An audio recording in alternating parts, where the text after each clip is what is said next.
Lumi Shkumbin, dikur i pastër, sot është kthyer në një nga lumenjt më të ndotur të vendit. Përveç mbetjeve që vijnë nga incineratori i Elbasanit, në rrjedhën e tij shtohen plehra nga vendepozitimet anaspërojit, të paprit dhe derdhjet e palikshme të Peqinit, ku inertet hidhen drejt për drejt në lum.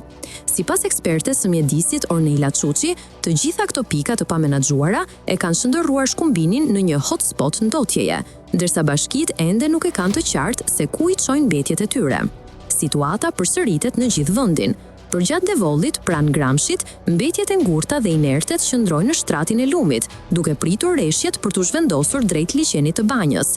Në veri, në obot të Shkodrës, prurjet e përenjve derdhin në bun mbetje urbane, ndërsa përgjatë lumenjve Fan e Gjadër, shfaqen depozitime të paligjshme që përfundojnë në det. Ekspertët theksojnë mungesën e menaxhimit të mbetjeve urbane, mungesën e ndërgjegjësimit dhe papërgjegjshmërinë e pushtetit vendor. Problematike mbeten edhe lëndfillët zyrtar pranë Vjosës, të cilët derdhin drejt për drejt ndotje në lum, pavarësisht statusit të tij si park kombëtar. Ndërkohë, mbetjet plastike shqiptare përfundojnë në brigjet e Kroacisë e Malit të Zi përmes rrymave detare, duke shkaktuar tensione ndërkufitare.